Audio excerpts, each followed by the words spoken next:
పాముల్లో చూస్తే విషపూరితమైన పాములుంటాయి, విషం లేని పాములు కూడా ఉంటాయి. అలాగే పూలలో చూసినా విషమున్న పూలుంటాయి, విషం లేని పూలు కూడా ఉంటాయి. విత్తనాల్లో కూడా విషపూరితమైనవి ఉంటాయి, విషం లేనివి కూడా ఉంటాయి. ఇలా ప్రకృతిలో మంచి కూడా ఉంటుంది, చెడు కూడా ఉంటుంది, రెండూ కలిసి ఉంటాయి. అదేవిధంగా నేలలో లోతుగా బోరు వేస్తే లేదా బావి త్రవ్వితే ఆ నీటిలో హెవీ మెటల్స్ ఉండే అవకాశముంది. సహజంగానే న్యూట్రియంట్ రిచ్ సాయిల్ ఉన్నప్పుడు అందులో లెడ్, క్రోమియం, ఆర్సెనిక్ వంటి లోహాలుండే అవకాశం ఉంటుంది. ఇండస్ట్రియల్ వ్యర్థాలు నేలలో కలవడం వల్ల లేదా నీటిలో కలవడం వల్ల కూడా మన బావి నీరు లేదా బోర్ నీరు కలుషితం కావడానికి ఎక్కువ అవకాశం ఉంటుంది.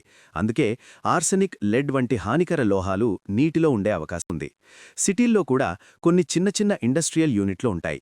వారు క్రోమియం ఎలక్ట్రోప్లేటింగ్ వంటి ప్రక్రియలు చేస్తారు. ఆ ప్రక్రియలో ఉపయోగించిన నీటిని కొందరు నేరుగా నేలలో వదిలేస్తారు. అలా వదిలిన నీరు భూగర్భ జలాల్లోకి చొరబడి మీ బోర్ నీటిలో క్రోమియం వంటి హెవీ మెటల్స్ ఎక్కువగా ఉండే పరిస్థితి రావచ్చు.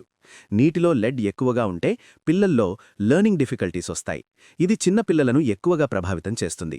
క్రోమియంగా ఉంటే చర్మ సమస్యలు, శ్వాసకోశ సమస్యలు, జీర్ణ సమస్యలు రావచ్చు. ఆర్సెనిక్ ఉంటే వాంతులు, విరేచనాలు, చర్మ సమస్యలు వంటి సమస్యలు రావచ్చు. ఇది మాత్రమే కాదు, హెవీ మెటల్స్ దీర్ఘకాలంలో క్యాన్సర్కు కూడా కారణమవుతాయి. ఇవి జీన్ మ్యూటేషన్లు కలిగించి జన్యు సమస్యలు రావడానికి కూడా కారణమవచ్చు. కాబట్టి బోర్ నీటిని తాగే ముందు తప్పనిసరిగా ల్యాడ్లో చేయించండి. అందులో హెవీ మెటల్స్ ఉన్నాయా లేదా తెలుసుకోండి.